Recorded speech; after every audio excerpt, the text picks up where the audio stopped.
Thank you, everybody, for joining us today for our second part of our four-part series for the Campaign for Grade Level Reading. We're calling this series the Funder Action Webinar Series because after the series of 4 conversations that we are hosting with our partners, Philanthropy New York, the Campaign for Grade Level Reading, Third Grade Reading Success Matters, and the New York Funders Alliance, our hope is that these conversations will spur the network throughout New York State to take action for some of our most vulnerable students, kids, and families. Today, you are participating in an amazing webinar with amazing leaders in the field. And I'm excited to introduce our first speaker to you, but I just want to let you know how the webinar is going to work. We have put you all on mute to avoid transmitting background noise, but please know we want you to participate in the conversation. You have the option to use the chat window at the bottom of your screen, and we encourage you to ask questions throughout the presentation. We do have 2 folks from the Campaign for Grade Level Reading, our New York State contacts, led by Cynthia O'Connor and Corinne Ribble, who will be answering questions as the webinar goes on. We will also save some questions for later throughout the conversation, so please engage in the conversation, even though you might not be able to fully participate through speaking. The other thing I want to point out to you today is that we will be sharing the slides after today's conversation along with a short survey, which we hope you'll take so that we can continue to make sure that these conversations are meaningful and impactful. And without further ado, I'm going to turn this conversation over to Yoli Flores, who is the Senior Fellow with the Campaign for Grade Level Reading. In her role, she's leading the work on school readiness and successful parents and supporting over 200 communities in their efforts to ensure that more children are reading at grade level by the end of 3rd grade. From 2010 to 2012, Yoli served as President and CEO of Communities for Teaching Excellence, a national education advocacy organization working to ensure effective teaching for every student in every classroom every year. A key focus was on equipping parents and community leaders with tools, information, and resources to be strong advocates for quality teaching. Yoli was elected to the Loss Board of Education in 2007 and served for 4 years as Vice President of that board. During her tenure, she ushered groundbreaking reform policies, including parents as equal partners in the education of their children, public school choice, and quality leadership and teaching to ensure a world-class education for all. She's also led on issues of early learning, bilingual education, and world languages. So without further ado, I'd like to turn this over to Yoli. Great. Good morning. Thank you, Lisa. I am so pleased and delighted to be with you as part of your webinar series. And let me just thank you and your leadership and the leadership of the local and statewide Campaign for Grade Level Reading for hosting this series. This is the second of 4 webinars. The first one was in December with my colleague Ron Fairchild and Hetty Chang, and the focus then was on chronic absence. So I know that's still on your website for folks who didn't get to participate in that webinar. You might want to also listen in on that one. But for today, our focus will be on school readiness. It's another one of the Campaign for Grade Level Reading's community solution areas. And so we'll talk a little bit about that work, share with you about how the campaign is moving its work forward around school readiness and parents and health in particular. But even more exciting, you'll get to hear from 2 local funders in New York, and they will share with you the work that they are leading and what they're learning. And then we'll have an opportunity for Q&A at the end of those presentations. So please do share with us any questions that you have as you're hearing the presentations, as you're hearing from our experts, and we will take those questions at the end. So because not everyone may know about the Campaign for Grade Level Reading, let me just take a few moments to give you a high-level peek into the campaign, our work, and how we're organized. So you'll see on this map that the Campaign for Grade Level Reading is really a network of over 200 communities across 42 states in the nation and the District of Columbia, Puerto Rico, and the U.S. Virgin Islands. It is this network of communities that have organized themselves into collective action impact teams across the nation that are committed to disrupting intergenerational poverty by tackling our 3rd grade reading proficiency crisis. And just as a reminder, what is that crisis? We have 80% of low-income children in this nation that do not read at grade level by the end of 3rd grade. That is a critical indicator and marker of high school completion, of going on to college, and of a career. So it is this mission that we have and the communities that are part of the network that have put a stake in the ground around 3 community solution areas.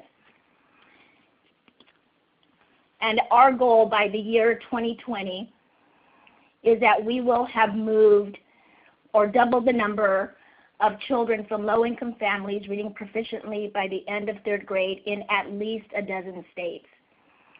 We also want to achieve that more than 1 million children from low-income families are reading at grade level by the end of 3rd grade, and that we're narrowing the reading gap between children from low-income families and their peers from more affluent families.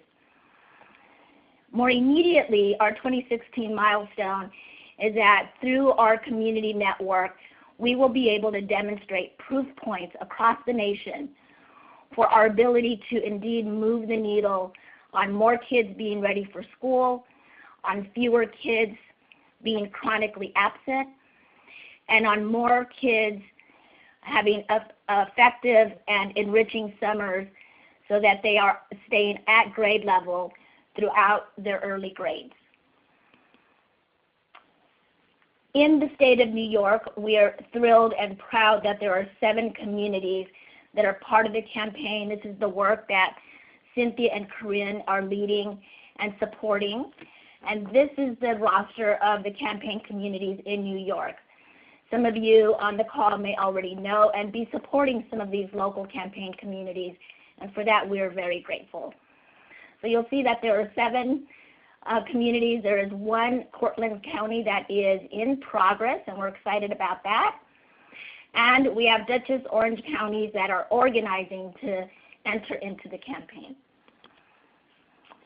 And finally, as many of you probably know, we have a rockstar team in New York that is supporting those 7 communities and the others that will join.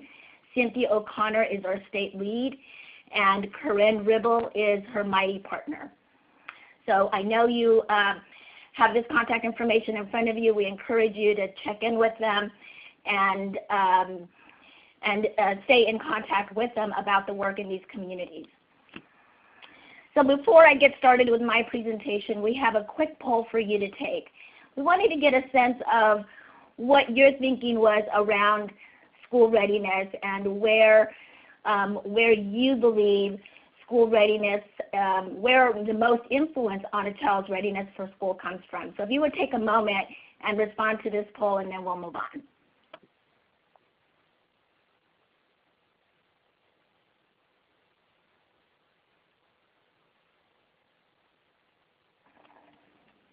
And I'm going to rely on our folks to let me know when the poll is closed.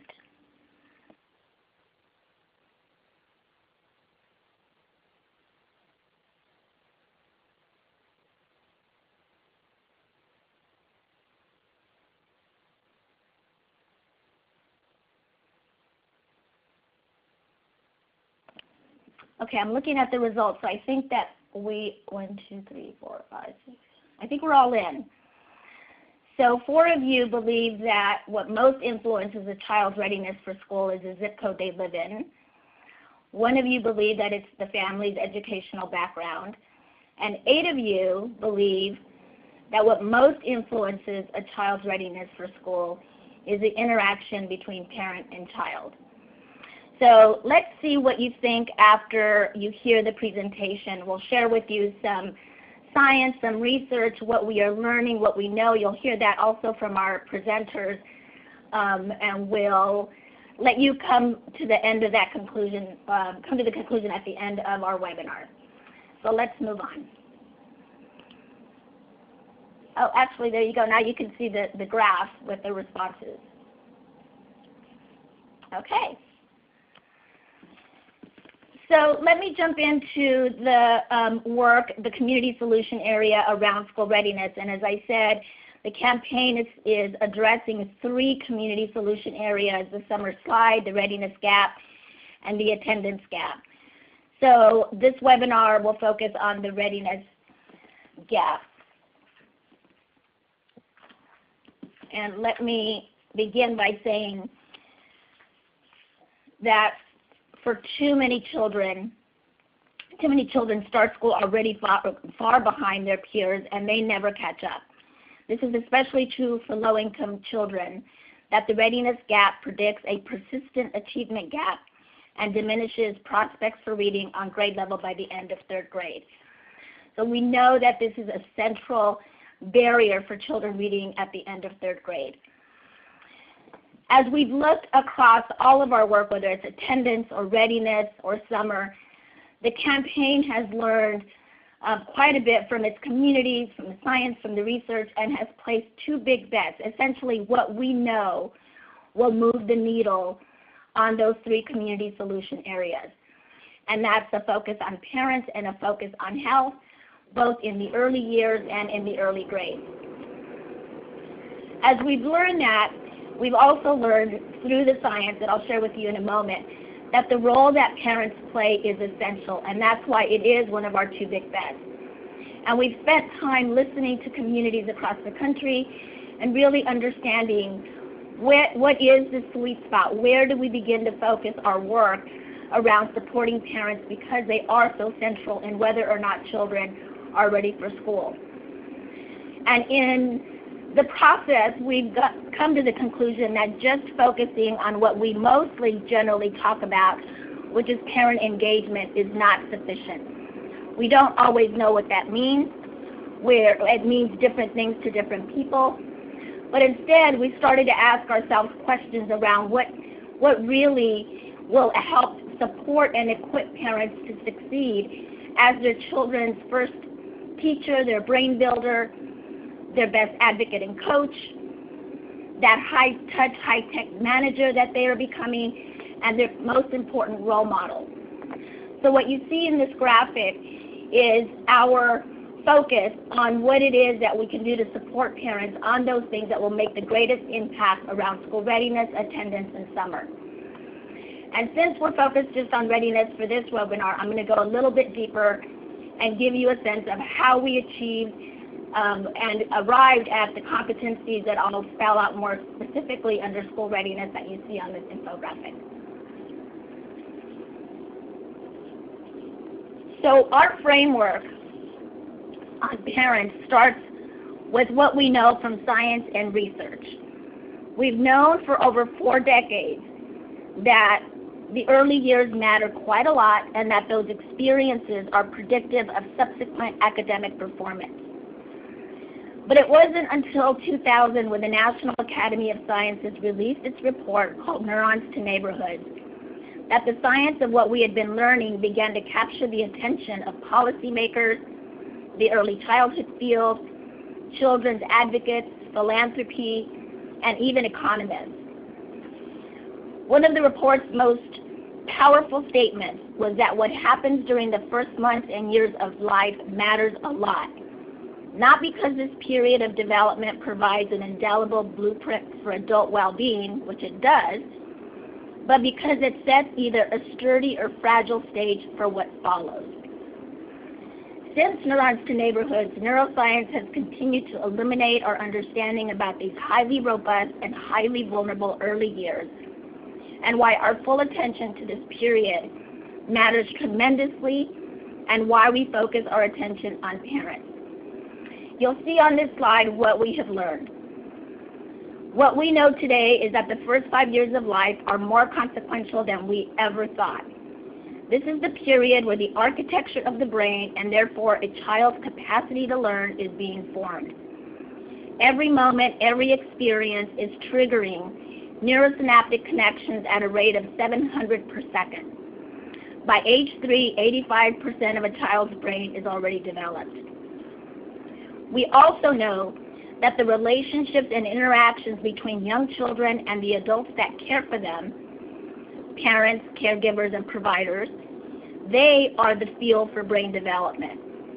In other words, it's the adults that care for children that are the brain architects for children.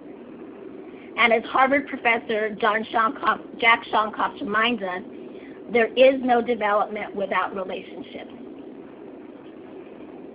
The most recent development is our understanding of just how important executive function skills are for success in school and in life. These are the social, emotional, cognitive skills that manage thoughts, actions, and emotions to achieve our goals. A key finding noted by Alan Galinsky, author of Mind in the Making, is that we now have more and more evidence that executive functions predict success better than IQ tests. More importantly, that these skills can be developed when we know and act on the science of how children learn. The fourth point is that we know that language development and vocabulary skill building, both central to early literacy and a strong predictor of readiness for kindergarten, is highly dependent on verbal interactions between children and adults. And yet, we know that for low-income kids, the word gap is quite large. In fact, 30 million words large. This is why talking, reading, and singing are essential during the early years, why back and forth, serve and return conversations are essential, and why nurturing and responsive interactions matter. And finally, we know that there is a strong connection between learning and healthy development and health in general, what we call the health determinants of early school success. Related to this, we know that 31% of low-income children between the ages of 0 to 5 are at risk for developmental delays, and that as many as 50% of children with developmental delays will not be identified by the time they enter kindergarten. So we took the science and we took the research of what we know to then help us focus our work, our conversations with a network of communities that are part of the campaign about how they might focus their work, their investment of time and resources, to focus on exactly the things that will make the most difference as we support parents in helping children achieve grade level reading. And so we synthesized those 5 points there to focus our attention on executive function and emotional, on early literacy and healthy development. And this is how we arrived at those 3 parent competencies that you saw in that first infographic where you see the competencies under school readiness, attendance, and summer. And here I'm highlighting how we arrived to the 3 competencies under school readiness. So our work is to encourage communities, to support communities in imagining what they might do in their work at the local level, at the regional level, and even at the state level, to see more parents being able to engage in nurturing and affirming back and forth interactions. Again, these are brain building skills that are essential for children's early literacy and language. Or more parents being able to enrich their children's vocabulary and promoting a love for reading. And then finally, a focus on more parents being able to track and assess progress toward early developmental milestones. Getting this clear and this sharp, again, based on the research and the science, suggests to us that we will be more successful in moving the needle on school readiness and ultimately on grade level reading. And what are some success strategies that we are communicating to the network? First is, on this science, on the research, on what we know, we must raise awareness. Number 2 is equipping parents and caregivers with the information, tools, and supports that they need that connects back to the science, that connects back to the research. And we'll talk a little bit, our speakers will talk about how they are lifting up those key proven and promising programs, tools, and supports for parents that align to those competencies. And then finally, as we all know, what it takes for collective impact to really work and be successful is that we ensure shared ownership, not only of the problem, but of the solutions. And finally, let me just say and make a point here that because we know that to reach the number of families at the scale in which we need to reach to move the needle, to double the number of kids reading at grade level, to go deep on school readiness, we have to rely on technology. So the campaign is partnering and lifting up important technology that can reach parents, that can support parents, that can inform and build the capacities and skill sets of parents to achieve those competencies that we talked about. Here on the screen are just a few of those technology tools and resources that we know show promise, that we know there is now evidence of success. And you'll be hearing quite a bit from the campaign in the coming weeks about a partnership with Vroom that will make available to campaign communities.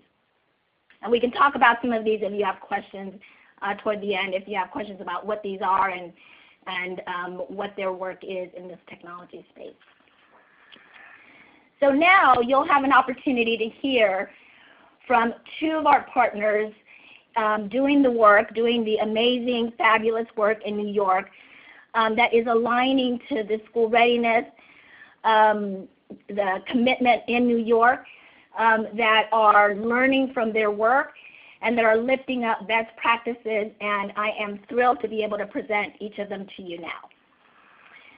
So first we have Jennifer Rojas. She is the Vice President of Grants and Operations at the Roush Foundation. The Roush Foundation invests in ideas and organizations that spark and sustain early success in children and systemic change in their communities. Prior to joining the Roush Foundation, Jennifer spent 5 years as the Deputy Executive Director for the Children's Defense Fund in New York, where she directly managed the policy, legislative, and advocacy efforts around children's health, juvenile justice, child welfare, education, and early childhood learning. From 1998 to 2007, she served in the City of New York's Administration for Children's Services in various capacities. And joining her is Betty Bardij. Betty is a developmental psychologist, author, and advocate who is passionate about supporting young children's language and literacy. As an expert in early language and literacy, Betty is committed to preventing what we all know now as the word gap. She has authored several books on the subject and has advised efforts in Cambridge, Boston, and Springfield, Massachusetts, as well as Florida. Betty is also a trustee of the A.L. Mailman Foundation.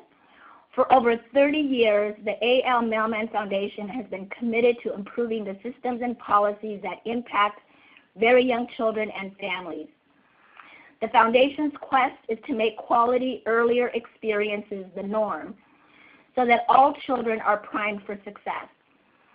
Today, she will focus on what the A.L. Mailman Foundation has learned from community-wide efforts.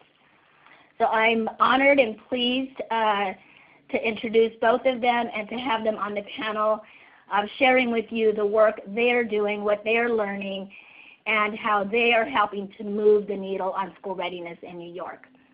So Jennifer, shall we start with you? Great. Thank you so much, and thank you again for inviting me to be a part of this panel. As you heard, our foundation focuses on early childhood. It's our main program area. And there is a lot of interesting and exciting opportunity right now in this field. As you heard, there's overwhelming scientific evidence about the connection between early childhood experiences and future success. And that's why we are really focused on ensuring that every child on Long Island has the opportunity to have positive early childhood experiences. And although we are a Long Island focused foundation, our work really expands statewide because we realize we can't change what happens on Long Island without really affecting what happens on the state level. So very quickly, I want to just give a quick overview of Long Island. We're always in the shadow of New York City, and I think sometimes we get a little bit lost in thinking about our statewide approach. We think it's important to recognize the differences throughout the state. So on Long Island, we actually do have quite a number of children in poverty, but when you look at the overall numbers, they do get masked because we have such great disparities in wealth. But as you can see on this map here, where the darker blue colors are, that's where we have at least half of the children in that community living at 200% of poverty or less. And as a result, what happens, and Long Island is one of the worst in the country as far as segregation of our schools. So when you look at our high poverty schools where there's a high need, the majority of children in those schools are children of color. And as opposed to the low poverty schools where there's a very low need, there are very, very few children of color in those schools. And research that we have done has shown that Nassau County itself is the second most segregated place in the country. As a result, not surprisingly, children who are graduating from the high poverty schools are much less prepared for college and beyond. So we have a real struggle once children are in school, and we're trying to see what we can do in those early years to at least give all children an even playing field. So we approach our grant making with three primary strategies. We look at effective local models and best practices, and I'll talk a little bit about one of our grantees in that aspect. We're also looking at how do we transform practice? How do we make sure that the programs that do exist are doing the best that they can, using the best scientific and educational and research evidence to make sure that they're providing the most effective level of service. And then, as I mentioned, we do a lot on state advocacy, really with a focus of how do we take all of these best practices to scale in New York. So I'm going to talk very quickly about two of our grantees and then spend time really talking about the state piece, because I think that's critical for all of us to ensure that children are ready to start school. So our first grantee here, Docs for Tots, is a small organization that's led by two pediatricians who really understand the connection of early childhood and health and life outcomes. And they are doing work on Long Island to ensure that all of the pediatric clinics are conducting the appropriate developmental screens. So they've started at the Nassau University Medical Center, and they're now reaching out beyond to all the federally qualified health centers. These are clinics that are serving pretty much all Medicaid eligible families. And now we have the practices change, not only to do the screenings, but to be more aware of the relationship between the clinician and the families. And we're looking at how we can now bridge that out to connect it more with the larger supports in the community. Our next grantee is one that we've supported for about 30 years. The Parent-Child Home Program is actually one of the few direct service grantees that we support, but it's a research-based model. It's proven to be very effective, not only in increasing school readiness, but new research is showing that it's improving third grade math and reading scores. It's a program, it's a home visiting program that really targets families with 2- and 3-year-olds, and it's a literacy-based coaching model. So paraprofessional home visitors go in and they model and coach the parents. And the idea is really that parents are the child's first and most important teacher. So it's not just about reading to your child, but in creating an environment that's supportive of positive child development. As I said, we've been supporting this program for more than 25 years, and it's a highly effective model. In other states, it's really been taken to scale. It's been integrated into state early childhood policies. In New York, that has not happened. And I think for many reasons, but primarily that we don't have a real coordinated government approach to early childhood. And so there's a constant battle between the very limited resources, and Parent-Child Home has not been able to break through in that. Which leads me to our third strategy of taking on state advocacy. And you'll see on this slide here that we've done some research looking at how much money New York spends compared to all 50 states. And not surprisingly, we rank in the top 10 of all states for spending on children under age 5. Couple of caveats with that. One, we still spend significantly less on children under 5 than we do older children. And as a country, we spend almost 3 times as much on children above age 5 than before age 5. And this is in contrast to other countries over in Europe who really make an investment up front and then see the benefits of doing that. But to get back to the New York data, while we do spend a lot of money, we're not seeing outcomes that are commensurate with that level of money. And I just want to be very clear because this gets me in trouble a lot. While I don't think we're spending our money wisely, I'm not saying we are spending enough money. We certainly need to spend more, but I think the idea is that if we could spend it more effectively, we could see more of an effective output on the end. One of the things we learned and why we went into doing this is because when we approached our state advocacy work in the traditional way, and again, I come from that background, so I believe in it, and I think people work really hard, but there are very specific budget fights that different advocates get caught up in, and they're supposed to get caught up in that. Groups are supposed to fight for child care funding or pre-K funding or home visiting funding, but very few are able to step back and look at the big picture of what we are doing as a state. And I think what we've realized is now that we have some of this statewide data, we're looking at how do we shift to a more creative strategy that really can focus on system structure. And this is a picture of what our system looks like in New York, and I use the word system very loosely. This shows some of the chaos that providers deal with, families deal with, and quite frankly the government has to deal with in making sure that children 0 to 5 are supported as effectively as possible. And I put who's in charge at the top because I think depending on what program you're in, it depends on who you can hold accountable for the results of that program, and it varies throughout the state. Just one quick example to make this concrete. You'll see those 7 little green boxes there. Those are the 7 different pre-K funding streams. New York has recently invested a significant amount of money into pre-K, which is great. Every time they do that, it's a new competitive grant or a new stream of funding that has different reimbursement requirements, different requirements for the quality of the program. And with this new proposal, it could even mean a different place that the program is responsible to, which would be now under the governor's office through OCFS. So every time we add more money into the system, we're creating more and more of these little lines and in some ways diffusing accountability more throughout the state.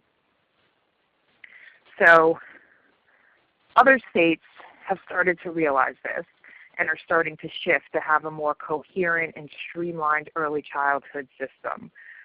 The examples on this chart, Maryland, Massachusetts, Washington State, and Pennsylvania, have all started to make this shift. And again, it's still fairly early in this process, so we don't have full research on the impact of that, but all of these states do rank higher as far as outcomes in the kids count and 0 to 3 rankings. And I think that we're starting to see that the more accountability within the state government, the more effective some of these programs and the spending of money can be. So lessons learned, we've been doing this work for a while. We've tried many different strategies, direct service locally, statewide advocacy, changing practice. And I think these are the 4 things that really have jumped out at us, and I don't think anybody will be surprised. I think most funders struggle with most of these things. Leadership within the grantee organization, are they able to really be accountable for the mission and goals of their organization, but also be able to see the big picture of what we're all trying to do for young children? When we focus more on advocacy and policy, how do we measure outcomes? How do we make sure that we as funders are setting realistic outcomes and holding our grantees accountable for that? And this is more difficult when you're in advocacy, but it's definitely possible. Hello? Okay.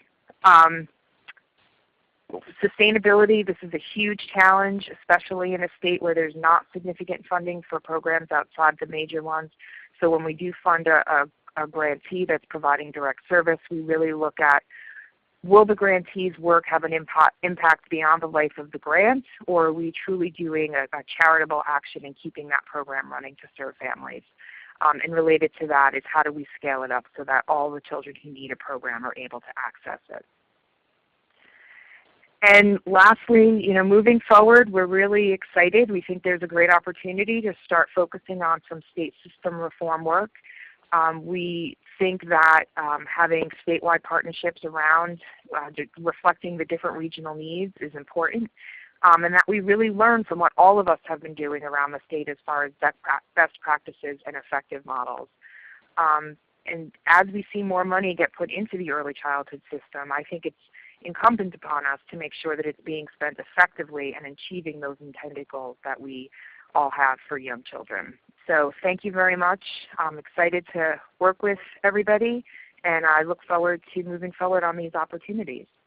I am now going to turn it over to my colleague, Betty Bardage, and she will take it from here. Thank you.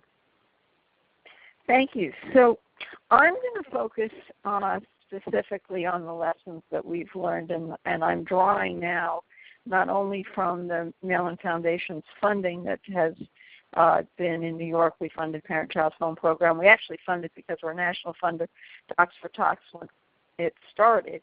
But I'm going to focus also on my own work and the programs that I know about in Massachusetts and Florida, and try to synthesize the lessons. So some of what we've done was called Grade Level Reading Campaign, and some of it was started before we had that wonderful name and that wonderful commitment.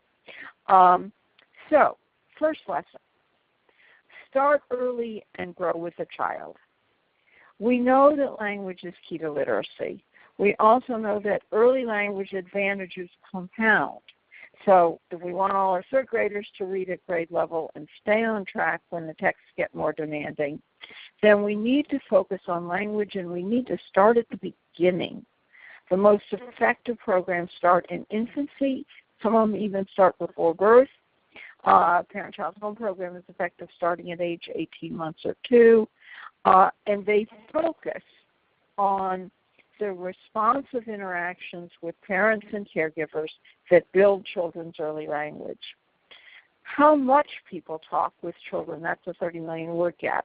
That makes a difference.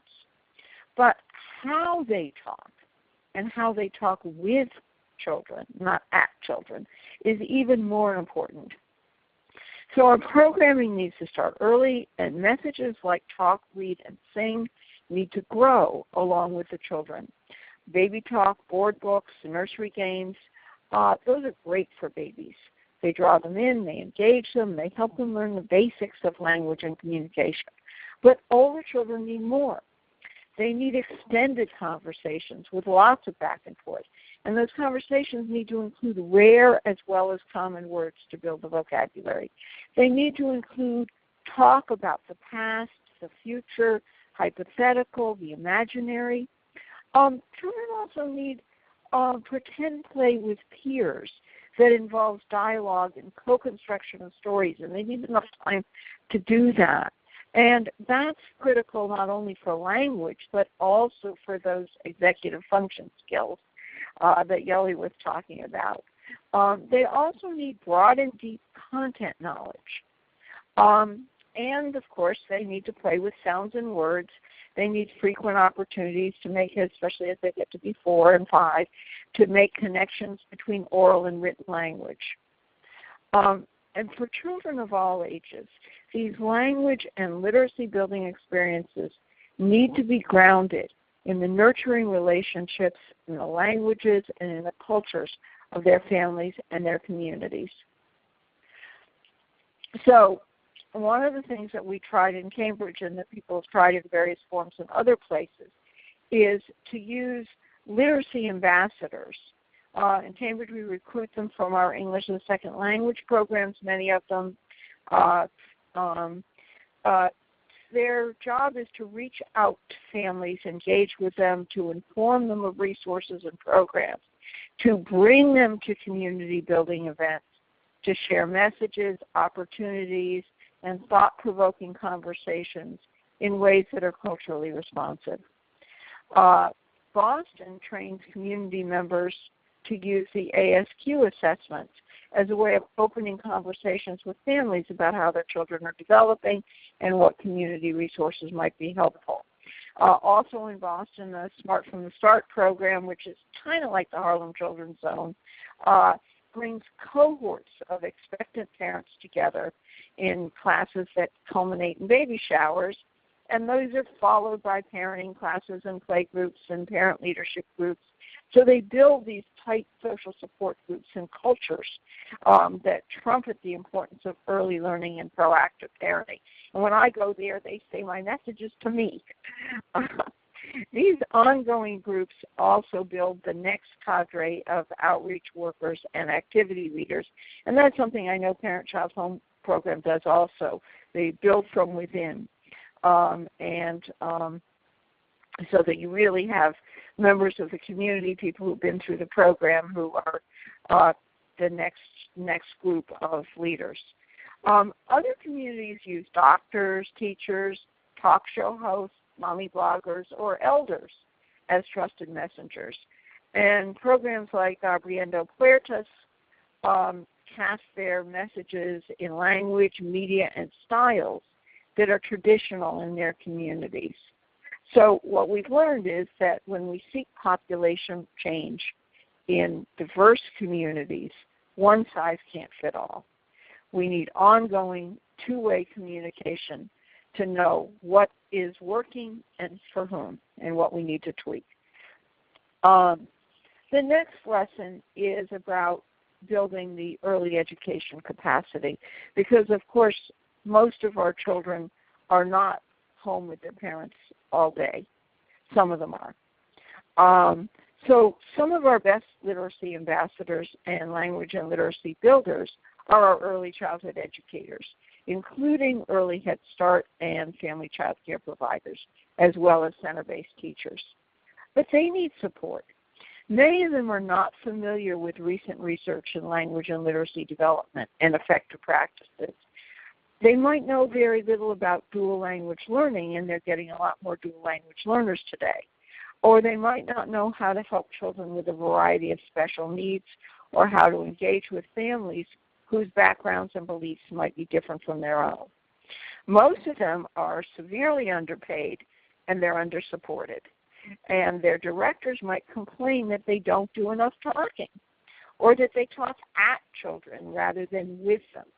But I found that most of them are very eager to learn. So the picture on this slide actually comes from a program that used the Ways with Words book, which wasn't a book then, it was a program, for family child care providers in Springfield, Massachusetts.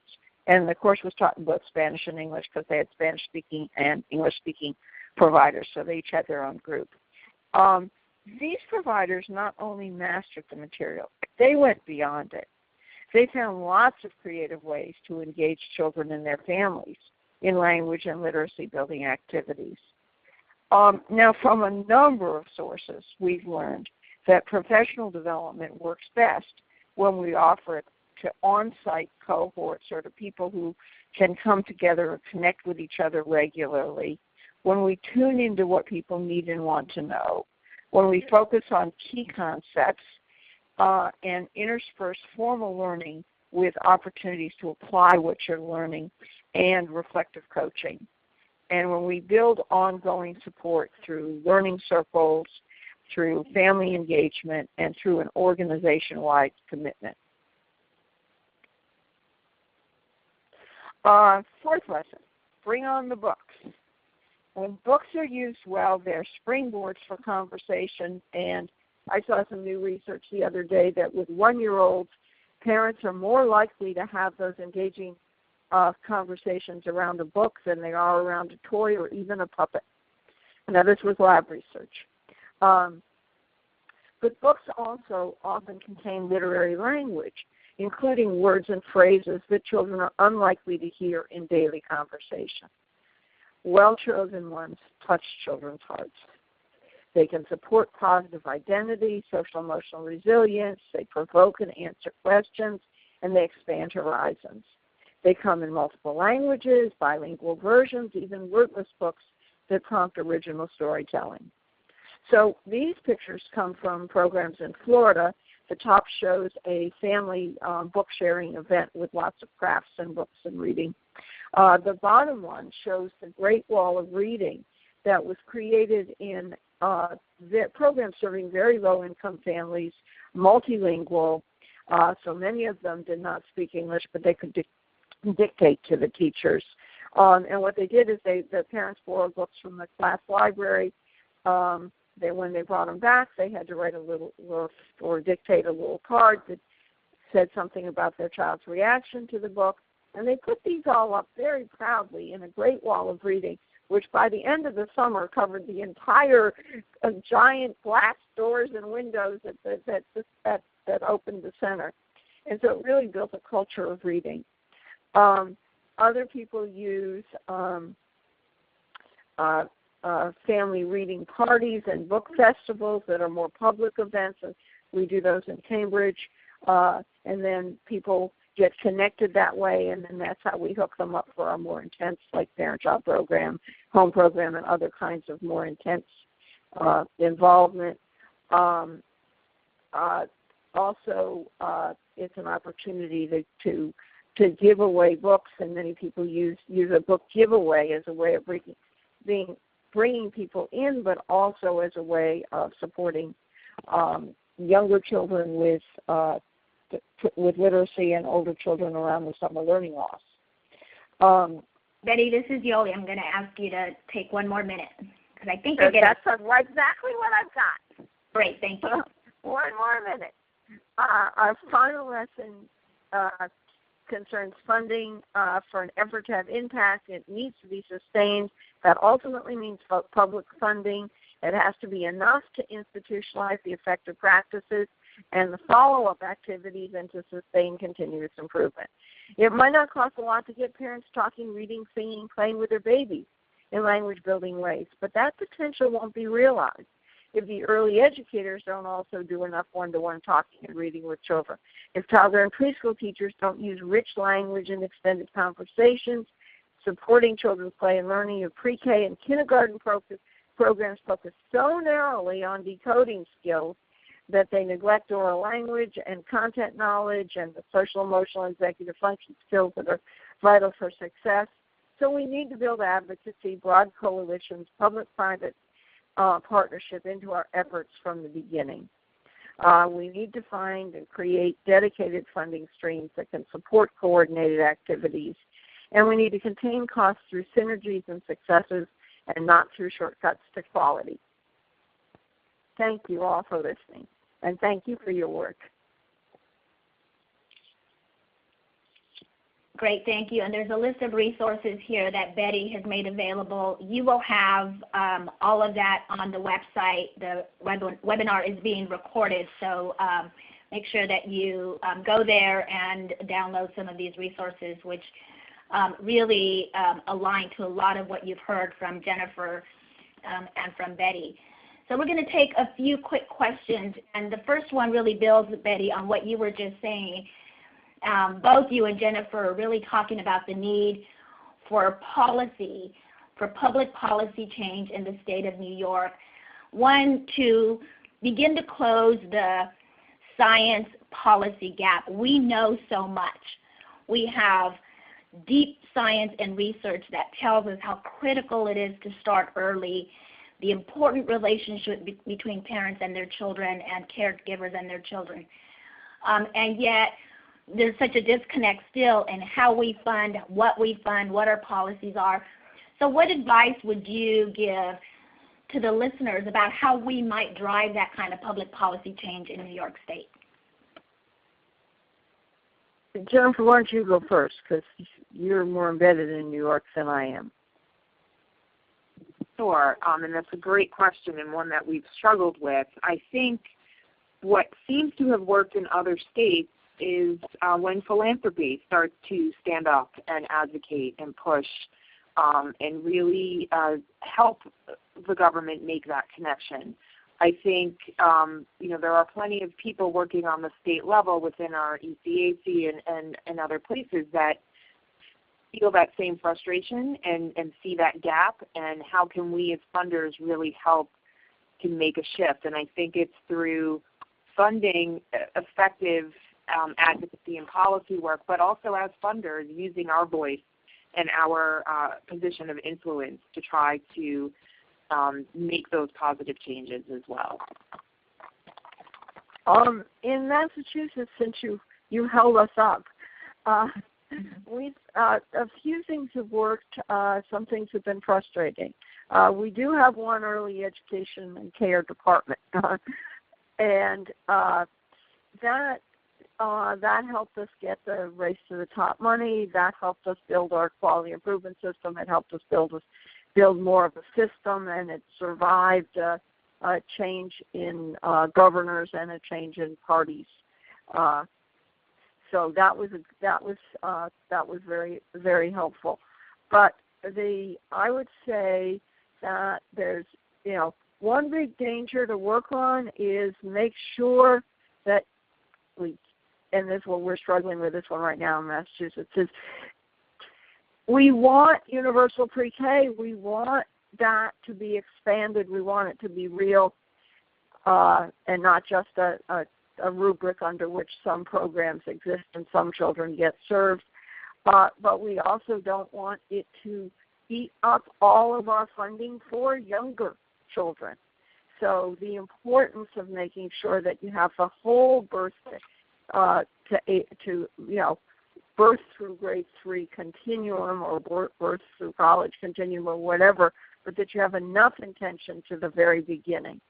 Eddie, on that note, what are you learning about how to reach parents in the early years and those caregivers? I read a recent Brookings report that reinforced again that most children 0 to 3 are in the care, 51% are in the care of their parents, 18% are cared for by relatives, and 15% from informal family, friend, and neighbor. Only 16% are in center-based care.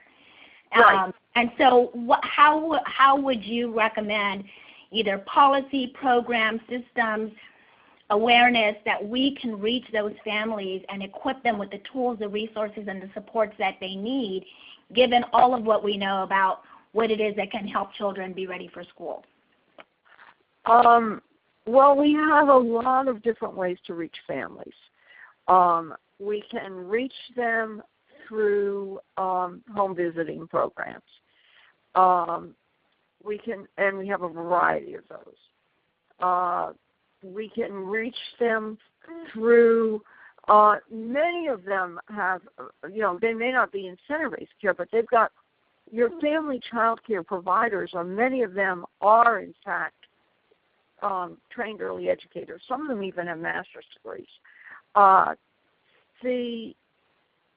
So some of them you can reach there. You can also reach them through pediatricians. Reach Out and Read is an example of a program that's been very effective, where pediatricians give prescriptions and they give books.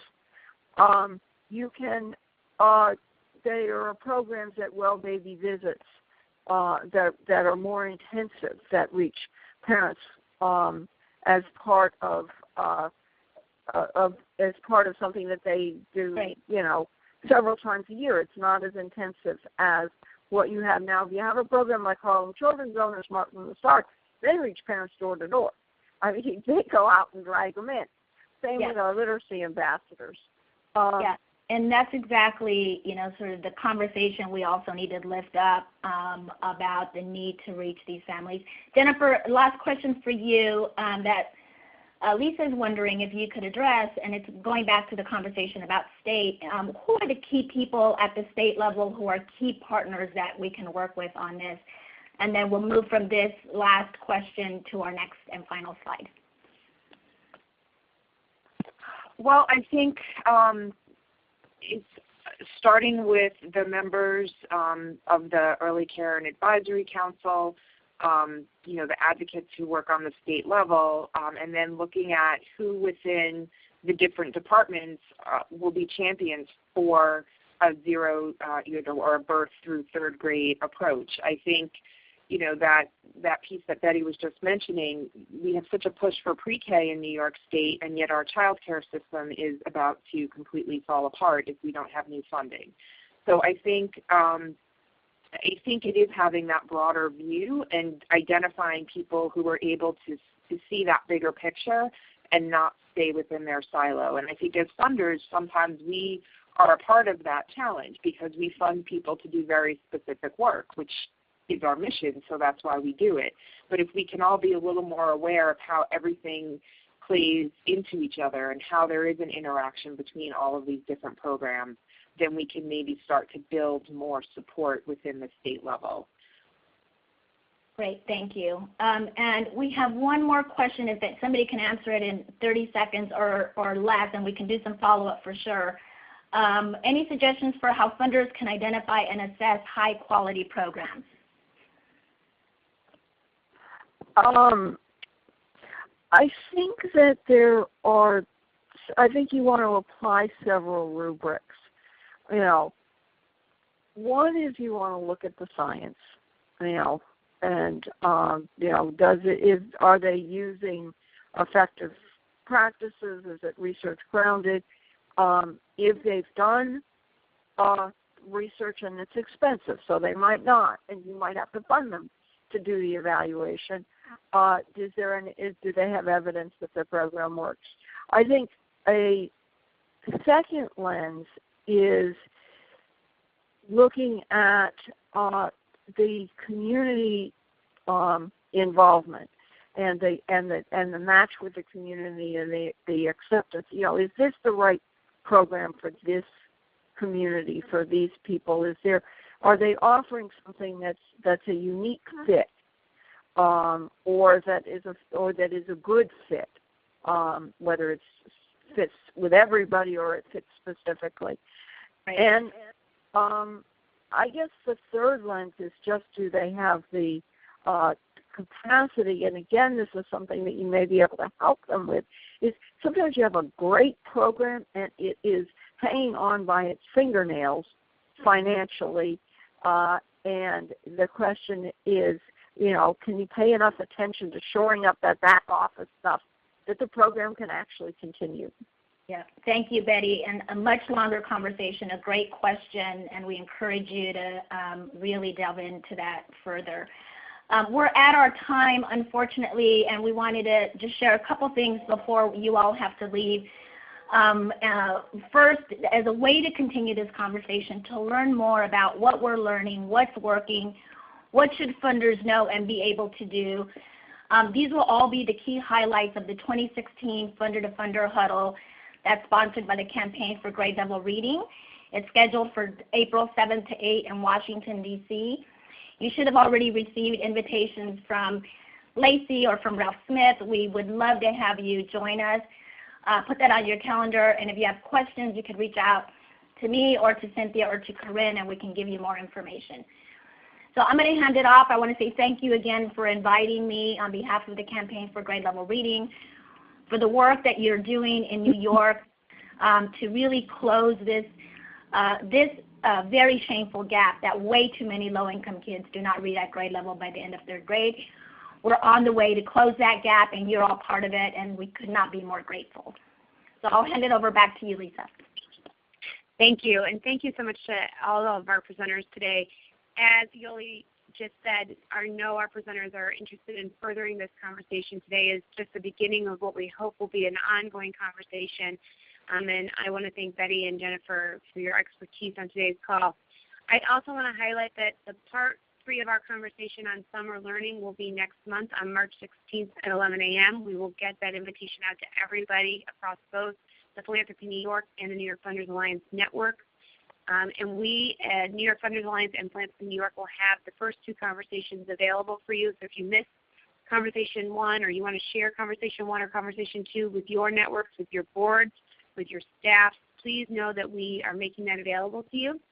After this call, we will send a short survey, as I said, and we will also send the PowerPoint slides in PDF form. We ask that you share them, but make sure you don't alter them. And if you have any questions, know that anybody on the Philanthropy New York staff and the New York Funders Alliance staff are here to assist you and answer any questions and help you connect to today's presenters. And we look forward to having you on the next conversation. Have a great day, everybody.